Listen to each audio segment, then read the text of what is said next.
Today on the AI Daily Brief, is the EU losing out on AI? Welcome back to the AI Daily Brief.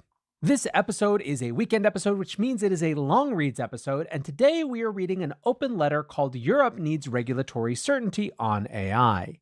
One of the interesting questions that surrounds basically all AI regulation right now is to what extent regulation will hamper innovation.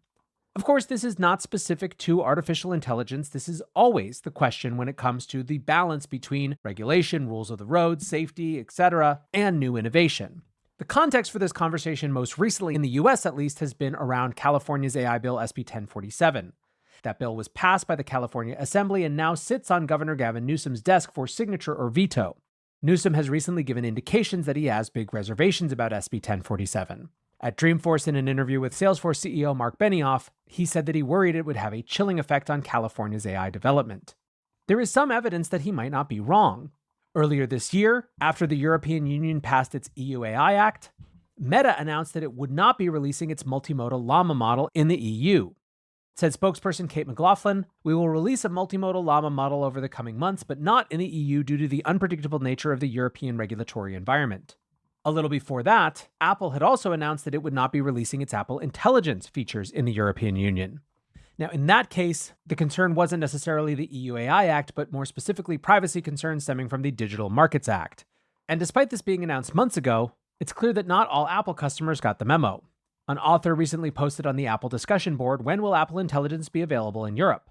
I pre-ordered the iPhone 16 Pro Max, but I live in the Netherlands, so I'm wondering if we're getting the new iOS features too, like Apple Intelligence." Another user responds, "No, for now at least you will not get Apple Intelligence.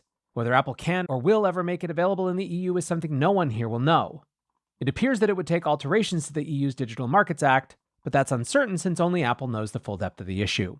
The point being that this is no longer theoretical. European Union citizens are now actively being left behind when it comes to the newest implementations of artificial intelligence.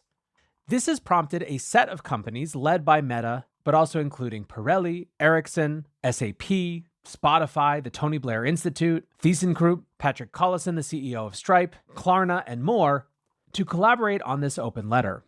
The letter is called Europe Needs Regulatory Certainty on AI. Fragmented regulation means the EU risks missing out on the AI era. They write, "We are a group of companies, researchers, and institutions integral to Europe and working to serve hundreds of millions of Europeans. We want to see Europe succeed and thrive, including in the field of cutting-edge AI research and technology. But the reality is Europe has become less competitive and less innovative compared to other regions, and it now risks falling further behind in the AI era due to inconsistent regulatory decision-making. In the absence of consistent rules, the EU is going to miss out on two cornerstones of AI innovation. The first are developments in open models that are made available without charge for everyone to use, modify, and build on, multiplying the benefits and spreading social and economic opportunity. The second are the latest multimodal models, which operate fluidly across text, images, and speech, and will enable the next leap forward in AI. The difference between text-only models and multimodal is like the difference between having only one sense and having all five of them. Frontier-level open models like Llama, based on text or multimodal, can turbocharge productivity, drive scientific research, and add hundreds of billions of euros to the European economy. Public institutions and researchers are already using these models to speed up medical research and preserve languages, while established businesses and startups are getting access to tools they never could build or afford themselves. Without them, the development of AI will happen elsewhere, depriving Europeans of the technological advances enjoyed in the US, China, and India. Research estimates that generative AI could increase global GDP by 10% over the coming decade, and EU citizens shouldn't be denied that growth. The EU's ability to compete with the rest of the world on AI and reap the benefits of open source models rests on its single market and shared regulatory rulebook. If companies and institutions are going to invest tens of billions of euros to build generative AI for European citizens, they require clear rules consistently applied, enabling the use of European data. But in recent times, regulatory decision-making has become fragmented and unpredictable, while interventions by the European data protection authorities have created huge uncertainty about what kinds of data can be used to train AI models. This means the next generation of open source AI models and products and services we build on them won't understand or reflect European knowledge, culture, or languages. The EU will also miss out on other innovations like Meta's AI Assistant, which is on track to be the most used AI assistant in the world by the end of this year. Europe faces a choice that will impact the region for decades. It can choose to reassert the principle of harmonization enshrined in regulatory frameworks like the GDPR so that AI innovation happens here at the same scale and speed as elsewhere, or it can continue to reject progress, betray the ambitions of the single market, and watch as the rest of the world builds on technologies that Europeans will not have access to. We hope European policymakers and regulators see what is at stake if there is no change of course.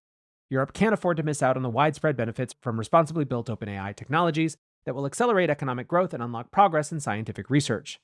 For that, we need harmonized, consistent, quick, and clear decisions under EU data regulations that enable European data to be used in AI training for the benefit of Europeans.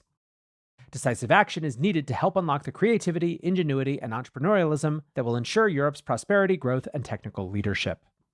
Now, of course, there are going to be many opinions about this. There are probably many European citizens who don't mind being quote-unquote protected from AI. However, to me, this is a great reminder of one of the realities of technology, which is that in the vast majority of cases, a nation cannot ban a technology. It can only ban its citizens from accessing a technology. What we are seeing here is Europe actually starting to face the consequences of its policymaking decisions.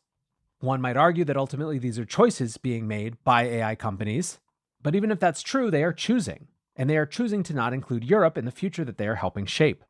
It is a fascinating and important debate, and one that I think is just heating up. I'm interested to know what you guys think. Use the comments on YouTube or Spotify to share. And as always, I appreciate you guys listening or watching. Hope you're having a great weekend, and until next time, peace.